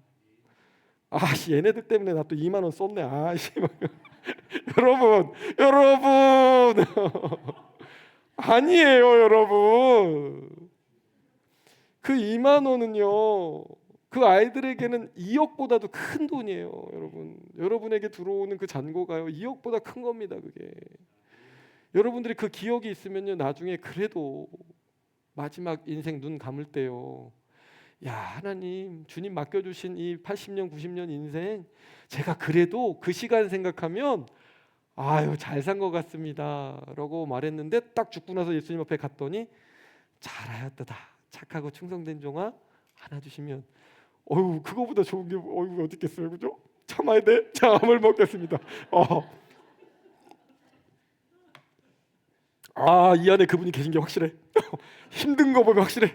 야, 이거 자, 이거 신기하죠? 신기해요. 자, 그러니까 하나님 사랑과 이웃 사랑을 얘기할 수 있는, 그걸 넣어줄 수 있는 교사가 되어야 한다. 예. 인생에서 가장 중요한 게 뭔가? 3번. 성공이나 업적이나 성취의 위대함, 유명한 다 좋지요. 그렇지만 근본적인 건 아니라는 거예요. 그것들은 안개처럼 잠깐 있다가 또 상황 바뀌고 시간 지나면 사라지는 것들이라, 거기에 마음을 너무 지나치게 두면 다 실망해요, 여러분. 항상 그렇습니다. 성경이 거짓말을 한 적이 없어요. 잠언 보시고 뭐 전도서 보시고 다 보세요. 왜 헛되다 그러나. 물론 완전히 헛되진 않죠. 잠깐의 기쁨은 있으니까 굳이 그거를 시간당 효율로 봤을 때 전혀 없냐? 있죠. 있습니다. 도파민 분비됐었어요. 있지요. 그러나 그것이 변하지 않을 것처럼, 그것이 영원히 나에게 힘이 될 것처럼 여겼다면 여러분들은 낭패를 보실 거예요. 절대 그렇지 않습니다. 이 세상에 유한한 시공간에 존재하는 모든 건 유효기간이 있어요. 밥 먹으러 가기 전에는 얼마나 먹고 싶은지 몰라요. 먹고 나면 한 30분 기쁜가? 그러고 나면 막 배만 막 터질 것 같고, 야, 이거 또 뺄려면 어떻게 되나, 또 하나의 번민이 들어오면서 아까 그 음식이 주었던 기쁨은 어느새 온데간데였고, 인생은 또 다른 고민에 직면해 있는 걸 발견하게 되죠. 그런데 참 어리석죠? 그리고 또 배고파지면 다시 음식이 최고라고 생각해 또 갑니다. 그걸 계속 반복해. 우리는 계속 그러다가 넣고 빼고 이렇게 살다가 평생 하다가 죽을 때 되면 이루었노라 살았노라 뭐 했노라 하면서 가거든요. 근데 되게 돼지들하고 그게 큰 차이가 없는 것 같은 것 같은데, 포동포동 돼지들하고 내 배나 뭐 돼지 배나 뭐 비슷한 거 가끔 보면 생각도 들고, 인간이 왜 왔을까 이 세상에 이런 생각하는데, 그렇기 때문에 우리는 정신적인 존재요, 정신의 차원성 더 깊게 들어가면 영적인 존재요. 영적인 존재는 반드시 그 주인 되시는 하나님과 연결될 때만 생명이 있다. 예수 안에 거할 수 있는 이 기쁨을 누가 줄 것인가? 하나님을 잡은 사람, 하나님 사랑과 이웃 사랑의 가치를 깨달은 자만이 누릴 수 있다는 얘기죠. 그래서 교사는 반드시 하나님 사랑과 이웃 사랑의 기쁨을 먼저 맛본 자여야 된다라는 생각이 있는 거예요. 아니, 내가 맛보지 않은 걸 어떻게 전해줄 수 있겠어요? 내가 맛보지 않았기 때문에 불러다 놓고 그래도 좋은 대학이 최고다, 그래도 좋은 직장이 최고고, 너 장가 잘 가고 싶냐? 그러면 유학 한번 갔다 와야 돼. 너 진짜 시집 잘 가고 싶어? 그러면 성형 좀 해야지. 안 하면 안 돼. 다 고쳐야지. 1억을 들여서도 고쳐야 돼. 여러분, 성형한 것 때문에 좋아서 오는 남자들은요, 껍데기가 조금 이제 헐렁해지기 시작하면 다 돌아섭니다. 또 그렇게 중요하지 않아요, 여러분. 사실은. 그리고 예전에 저희 시절에는 최진실이 최고이던 시절이 있었거든요. 웃는 거 봐. 완전 옛날 사람. 최진실이 누구야? 막 이러고. 그때 우리가 했던 말이 있어요. 최진실도 길어야 2년이라고. 최진실하고 사귀어도 도파민이 2년을 못 간다는 게 우리끼리의 정설이었어.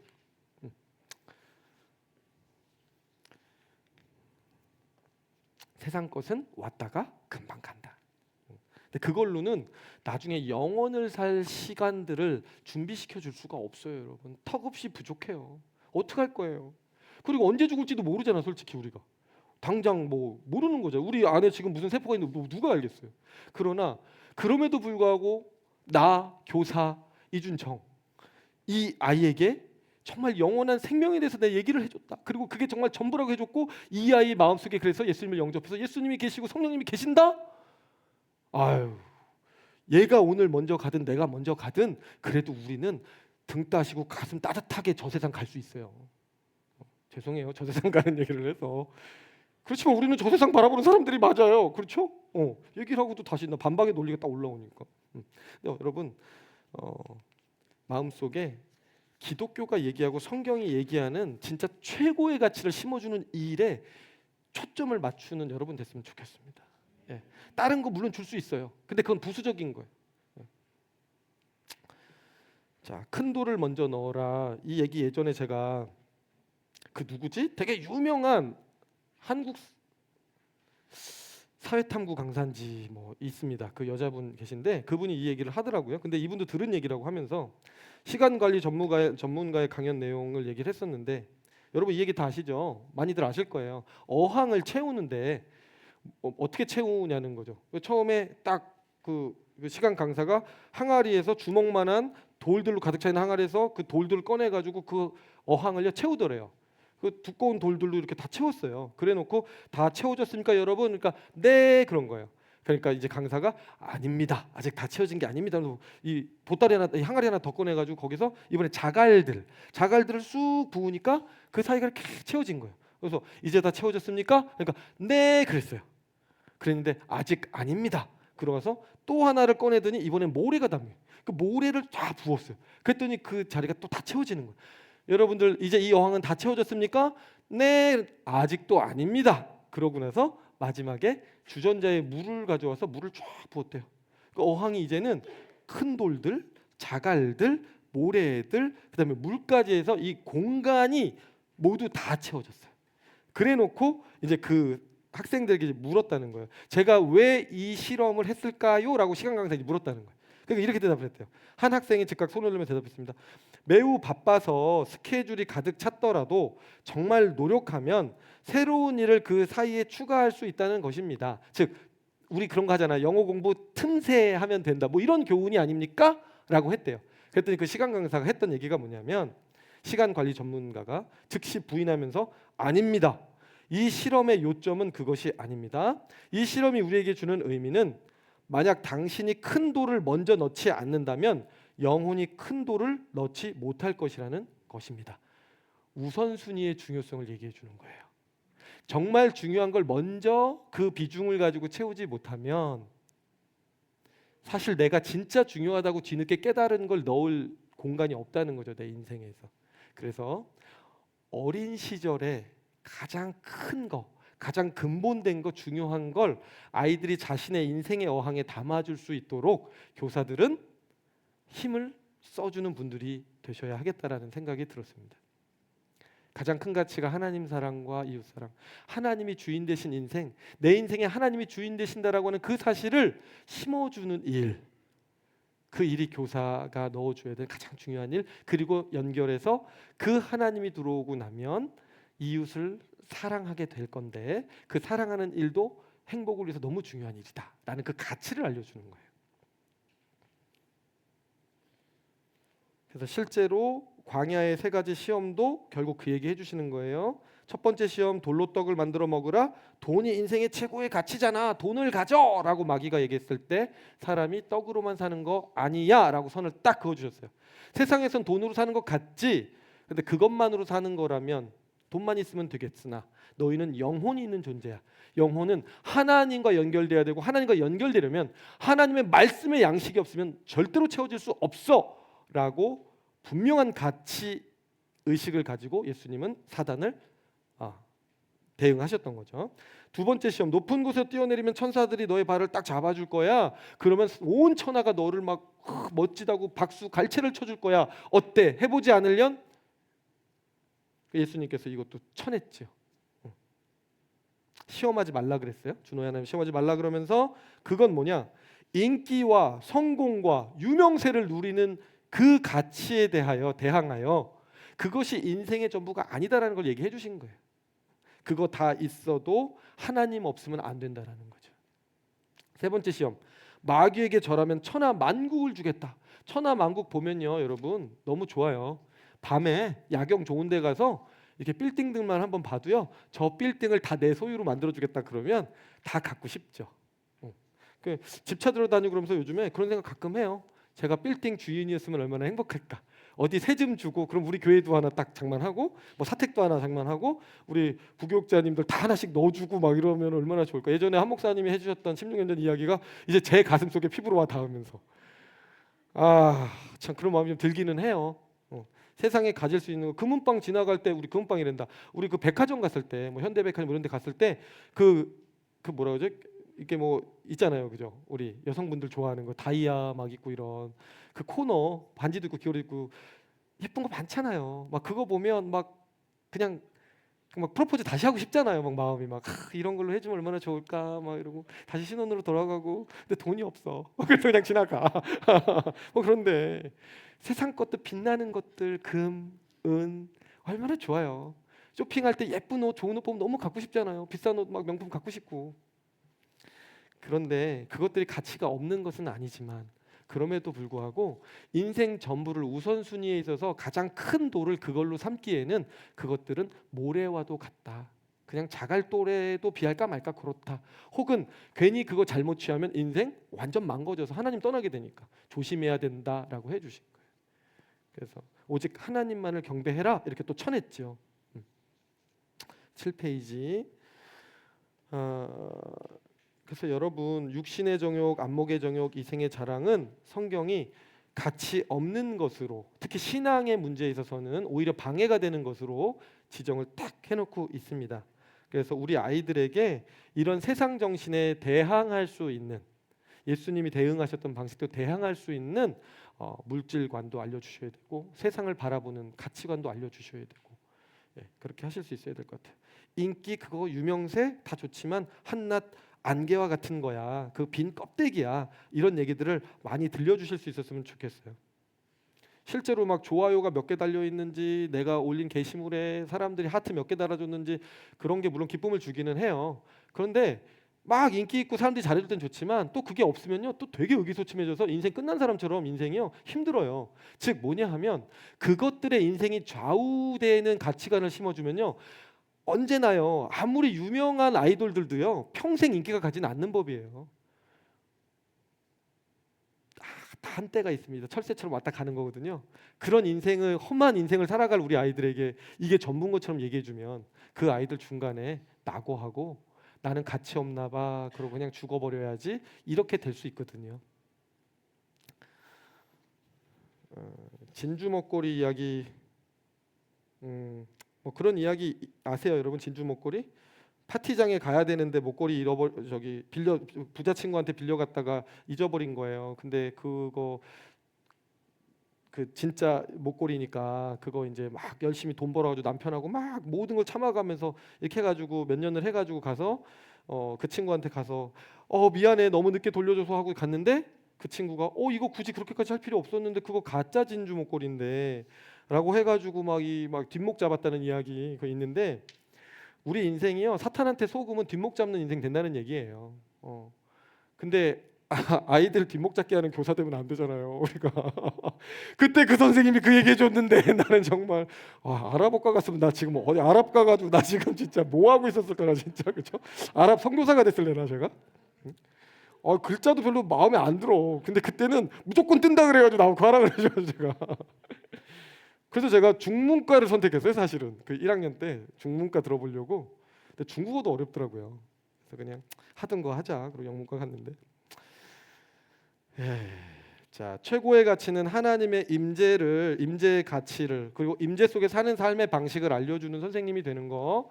그게 진짜 교사입니다. 먼저 그의 나라와 그의 의를 구하라라고 하신 그 명령에 초점을 맞춰주는 선생님이 되는 거. 그래서 하나님의 다스림을 받는 아이로 성장할 수 있도록 인생을 잡아주는 거. 그래서 천국의 삶을 이 땅에서도 경험할 수 있게 해주는 교사가 되었으면 좋겠다. 왜냐하면 그렇게 살아갈 때에만 이 아이들이 평생 불안이 평강으로 가득 채워지는 삶을 살 수 있고 미움의 마음이 사랑의 마음으로 바뀌는 삶을 살 수 있고 불순종이 순종으로 변화되는 삶을 살 수 있고 삶의 무질서가 질서로 바뀌어서 살아갈 수 있거든요. 이것보다 더 큰 선물이 뭐가 있겠어요? 그 아이들 살아가는 데 있어서. 알고 보면 이거 지금 제가 열거한 게 되게 추상적인 얘기들 같긴 하지만 막상 우리들이 어디서 흔들리고 있고 어디서 헤매고 있나 가만히 보잖아요. 그럼 다 이 문제들이에요.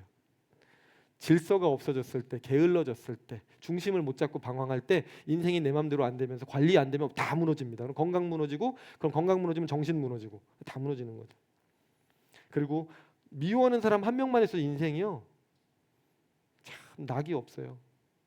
뭔가 한 구석이 주머니에 그 우리 벽에 꽂는 그 핀셋 하나 들어가 있는 것 참 불편해요. 인생이 뭔가. 그러니까 미워하는 사람이 있는 숫자만큼 힘들어요. 내 인생이. 불안이 있는 만큼 힘들죠.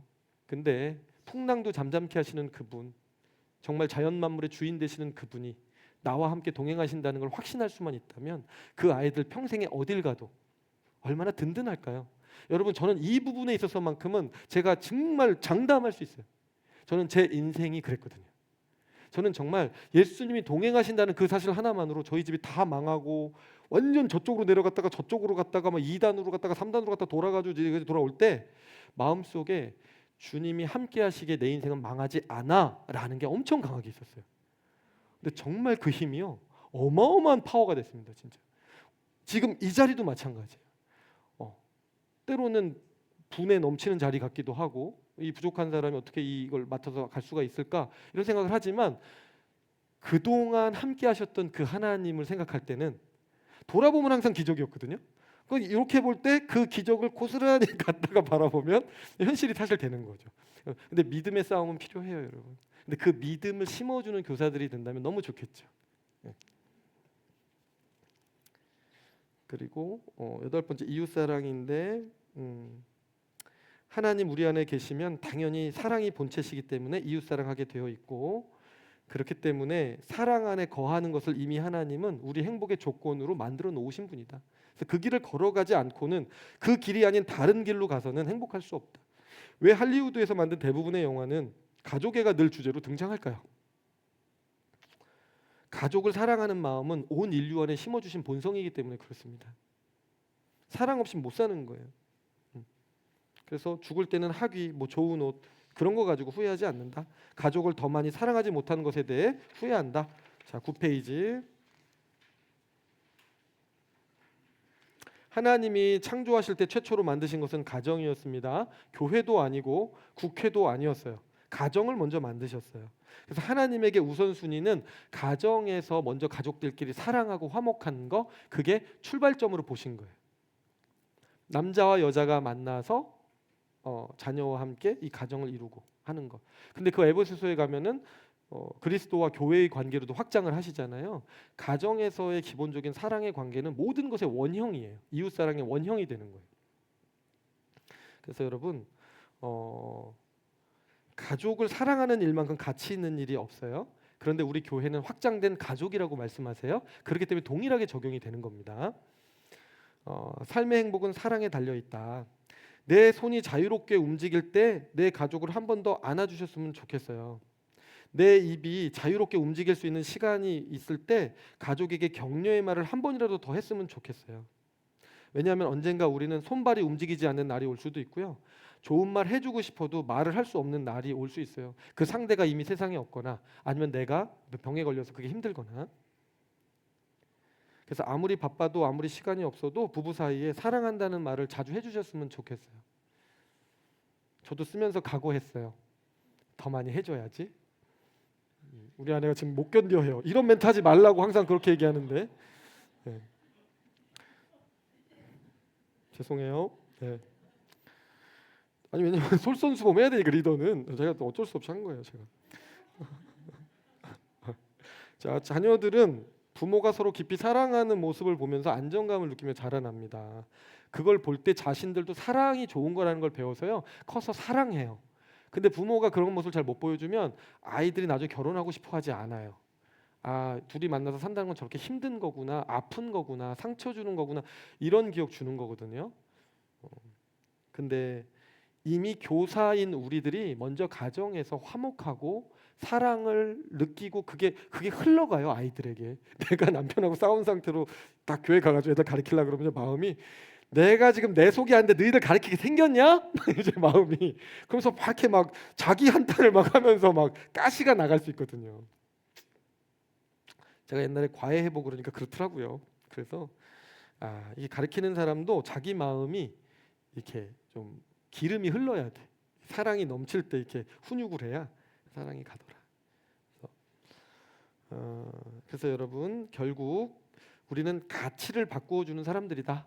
그 아이들의 마음속에 세상 가치가 아니라 성경이 말하는 최고의 인생 가치, 그리고 하나님이 말씀하시는 그 바른 가치, 하나님을 주인 삼는 일, 그래서 하나님을 사랑하는 일, 그리고 이웃을 하나님의 마음으로 사랑하는, 하나님 마음 받아서 사랑하며 사는 일, 그래서 내 옆에 있는 그 지체에게 말 한마디라도 상처 주는 말 하지 말고, 누르는 말 하지 말고, 나중에 죽을 때 엄청 후회합니다.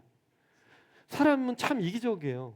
자신은 그런 소리 듣기 싫은데요, 남한테는 또 그렇게 하게 돼요. 제가 뭐 이등병 생활한 건 아닌데, 제가 이제 그 뭐죠, 전도사 생활하거나 이럴 때 듣기 싫었던 얘기들, 그 학교에서의 그런 이야기들, 우리 선배들 3학년 선배들 거 하는데, 근데 제가 3학년 되고 또 위가 되니까요, 그런 말 이렇게 하고 싶더라고. 이렇게 나도 당했으니까 열받으면 뭐 일찍 오지 그랬어 뭐 이러고 이제 한마디 하고 싶어지고 막 그러거든요. 사람 심리가. 그러니까 인간이 참 그런 이기적인 존재예요. 뭐 신학교에서 그런 일이 비일비재하다면 이거 문제가 있는 거잖아요. 사실은 내가 듣기 싫은 말이라면 상대에게도 하지 않는 게 하나님의 뜻이에요. 어떻게 교사가 기본적으로 자기 삶 속에서 아내에게, 남편에게, 친구에게, 이웃에게 그런 말을 쓰면서 아이들에게는 그런 척할 수 있을까? 그건 흘러가는 원칙 자체가 말이 안 되는 거예요. 그래서 교사란 정말 성경이 이야기하는 가치관 안에서 사랑을 흘려보내주는 존재요, 사랑의 가치를 가르치기 이전에 먼저 본이 돼서 본을 통해서 알려주는 존재들입니다. 아이들은 알아요. 이 사람이 정말 나 사랑하는지 안 사랑하는지 알아요. 그래서 그 아이들의 가슴 속에 밭에 감추인 보화를 발견하게 해주는 일, 밭에 감추인 보화 하나님이겠죠. 사랑이겠죠. 그래서 그 가치가 바뀌면 행동이 바뀔 것이고, 또 행동이 바뀌면 습관이 바뀔 것이고, 습관이 바뀌면 성품도 바뀔 것이고, 그러면 그 아이들의 운명이 바뀔 거예요. 그 운명을 바꾸는 역사를 쓰는 일에 여러분들이 쓰임 받고 있는 거니까 얼마나 귀한 일이겠어요, 여러분. 자, 마지막 생명 양육이 자기 완성임을 아는 사람. 그 숫자가 4로 되어 있는데 3이에요. 네, 3으로 잘못되어 있고. 세상의 원리는 끊임없이 자신의 것을 전수하고 나면 자기 것이 없어진다고 이야기를 해요. 특히 동양에서는 더더욱 그랬대요, 역사 속에서. 그래서 놀라운 비법이나 이런 거는 후대에 전승이 안 된대.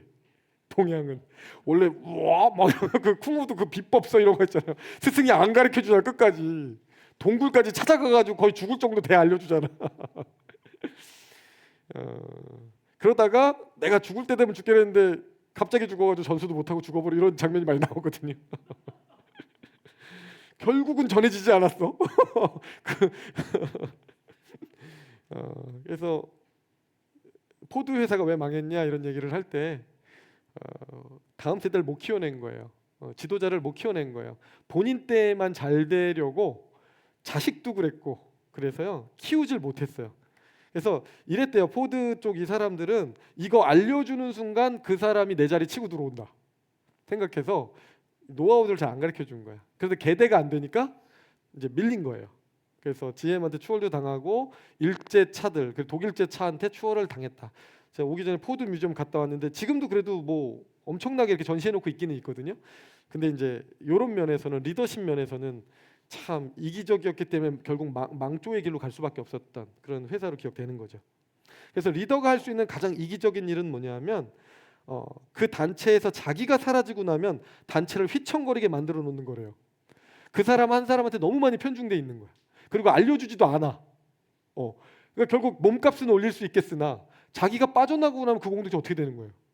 망하는 거죠. 이제 죽어도 상관이 없다는 거죠. 그러니까 이 포드 자동차에서 그런 식으로 한 거죠. 이거는 세상 논리. 세상 논리로 가면 결국 다 죽는다는 얘기를 해주고 있는 겁니다. 움켜 잡으면 없어진다는 얘기가 딱 이 얘기인 거죠. 그런데 예수님은 어떻게 하셨나? 예수님의 모델이에요. 예수님은 자신보다 다음 세대 이어갈 제자들에게 총력을 기울이셨어요. 예수님도 한 번에 3,000명, 5,000명 회개하도록 할 수 있으셨지만 다음 세대에게 그 일을 넘겨주셨습니다. 예수님 지도력의 위대함인데, 그래서 주어라 그리하면 더 채워주리라, 예수님의 법칙이라는 거예요. 세상 사람들은 주면 자기 것이 없어진다고 생각하지만 우리 기독교인들은 그렇게 생각하지 않는다. 나누어 주면 나누어 줄수록 우리 자신과 우리의 미래가 더욱 풍성해진다는 것을 안다. 예수님이 12제자를 그렇게 키워내신 것을 보고도 그렇고, 12제자는요 예수님의 모든 것이 담겨져 있는, 예수님의 자양분을 이 뭐라 그러죠? 그걸로 해서 양분으로 해서 자라난 열매들이 12제자예요. 그들은 나중에 다 진짜 그냥 순교할 정도로, 그 모든 사람들이 순교할 정도로 열매를 맺었어요. 정말 자신들도 아낌없이 모든 걸 내어주고 죽은 존재가 되는 거죠. 근데 그들은 행복했더라. 하늘나라 가서 상이 무지하게 컸더라.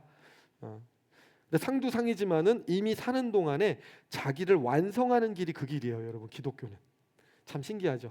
기독교는요, 자기 하나 잘 관리하는 거는 그냥 기본. 하나님 앞에서 신앙 유지하는 거 기본. 그런데 한 단계 더 나아가서 생명이 생명 낳는 경험까지 해봐야 자기가 완성이 돼요.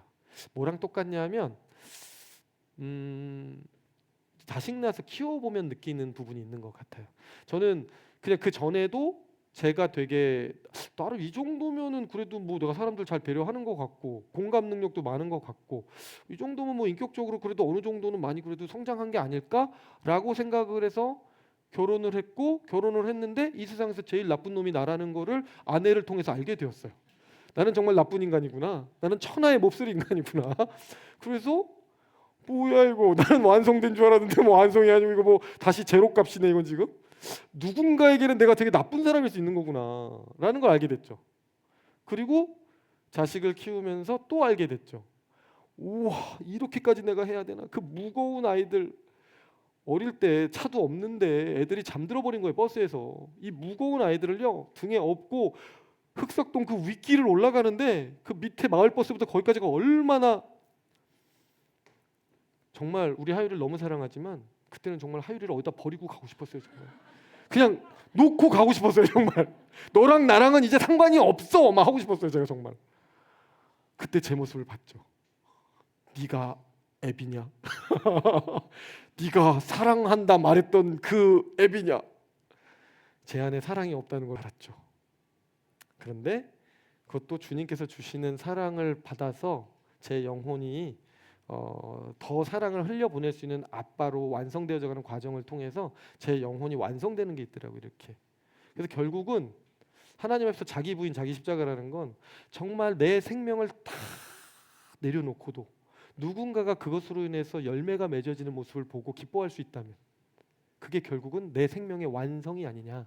그게 미랄의 원리로 예수님께서 말씀해 주신 너희들 마지막의 정점은 여기가 될 거야. 나를 위하여 울지 말고 너희들을 위해서 울어. 그러니까 그 과정이 쉽지는 않을 거야. 하지만 아무도 찾지 않는 좁은 길이지만 그 길을 걸어갔을 때는 반드시 만날 거고 누릴 거고 그게 왜 완성이라고 했는지를 알게 될 거야. 그렇게 얘기를 해주시는 거죠. 교사만큼 그 경험을 해볼 수 있는 좋은 특권의 자리는 없어요. 아니 내 자식도 아닌 남의 자식이라고 이 세상적으로는 구분되어져 있는 그 대상을 내 자식보다도 더 사랑해 볼 수 있는 이 기회, 그 존재가 하나님 앞에서 한 생명이 정말 자라나서 꽃피우고 열매 맺는 걸 보고자 하여 나의 모든 노하우와 내 시간과 돈과 마음과 모든 걸 쏟아부었는데 정말 그 아이가 나중에 잘 되는지를 추적하여 보았다가 그 아이가 잘 되는 걸 보고 웃지 마세요. 딱 이렇게 또 반응을 해줘서 감사해요.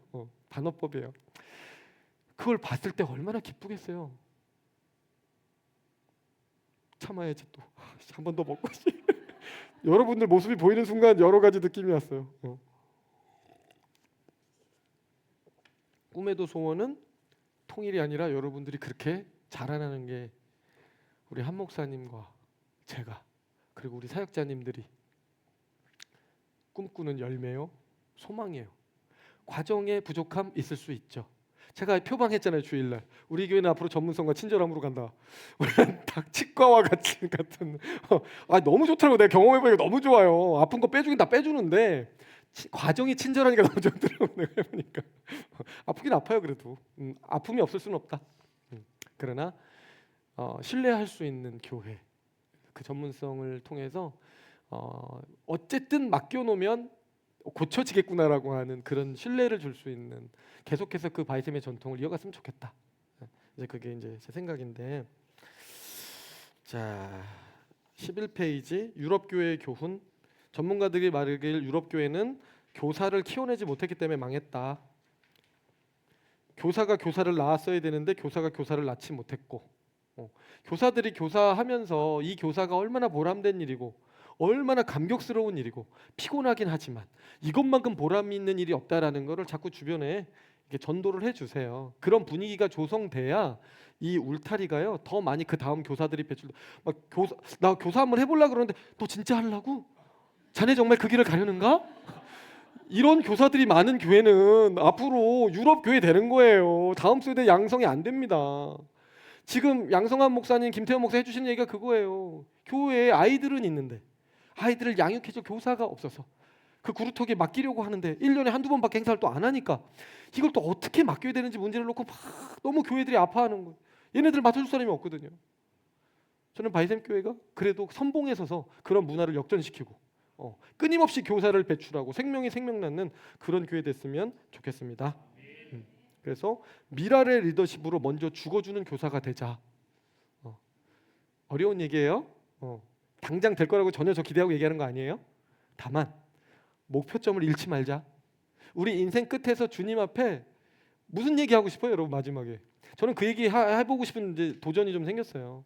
주님, 제가 하나의 미랄이 돼보려고 주님 흉내를 좀 내봤는데 어땠어요? 이렇게 잘하였다. 착하고 충성된 동안 물론 100점은 아니지만 그래도 잘했다. 그 정도면 잘했다. 70점 이런 얘기라도 듣고 싶어요. 미랄 흉내라도 좀 내보고 그랬을 때 내 생명이 정말 완성되는 거 한번 경험해보고 피 한 방울 안 섞인 아이들인데 그 아이들 위해 내 모든 건 내어줬는데 내 생명이 그렇게 파장이 막 올라가면서 그렇게 기쁜 그 경험들 해가면서 와 이렇게 가득 찰 수가 있지? 어떻게 내어주는데 더 가득 찰까? 내어주는데 왜 더 가득 찰까? 와 그 경험을 지금도 조금씩 하거든요. 사실은 저는 맛만 보는 거고 지금은 초장에 찍어 먹는 정도고 나중에는 그 초장 이만한 그 항아리에 제가 그 고추장에 빠져보는 그런 경험을 좀 해보고 싶다. 소망은 있어요. 불닭이 되겠죠? 매워라. 그래도 좋아요. 느껴볼 수만 있다면 얼마나 좋을까. 자 결론입니다. 2026년 우리의 결단. 오늘 우리는 기독교 교사의 정체성에 대해서 함께 살펴보았습니다. 기독교 교사는 첫째, 다음 세대가 지닌 성경적 가치관을 아는 사람들입니다. 어린아이들을 얼마나 귀하게 주님께서 여기셨는지 계대가 되는 문제, 이 신앙이 계대가 되는 문제에 얼마나 걔네들 조금 잘못되면 연자맷돌을 목에 메고 죽어도 된다고 말씀하실 정도로 소중하게 여기신다. 둘째, 교사라면 기독교 교사라면 세상의 가치관이 아니라 성경이 말씀하는 인생 최고의 가치관을 그 안에 심어줄 수 있는 교사여야 하겠다. 셋째, 이것은 단순히 남잘되게 하는 일만의 영역이 아니라 사실은 나의 영혼이 자기 완성을 이루어 볼 수 있는 최고의 실습의 현장이다. 교사가 돼 볼 수 있다라고 하는 것은. 그래서 우리는 AI 시대, 가정 해체의 시대, 정서적 메마름의 시대를 살아가고 있고 청소년들 중에 우울증은 어마어마하게 증가하고 있고 자살 충동 경험률 12.7%, 교회 이탈률 60%. 거의 대학 갈 때 되면 다 교회 떠난대요. 어떻게 할 거예요? 누가 그렇게 만든 거예요? 왜 대학 갈 때 그 아이들을 우리가 조금이라도 더 잘 양육했으면 왜 대학 들어갈 때 그 아이들이 다 떠납니까? 대학 들어가면 더 열심히 해야지. 이제 주인공이 돼서 자기들도 전도하고 제자 삼아야지. 왜 그 아이들 대학 갈 때 이제까지는 부모님들이 억지로 시켰으니까 내가 이제는 자유야 그러고 왜 다들 프리덤 외치고 왜 다 나가요? 아니 진리 안에 자유하라 그랬지. 어떻게 교회로부터 자유하라 그랬어 우리가? 가슴이 아픕니다 여러분. 너무너무 마음이 아프고요. 그러기 위해서 저의 어깨도 너무 무거운 것 같고 제가 양육을 잘해드려야 우리 교사님들이 우리 성도님들이 또 바른 가치관을 갖고 가서 그 가슴이 막 지진이 일어나고 이번에 MT 가서 속초에 파도 치는 그 푸른 바다를 봤는데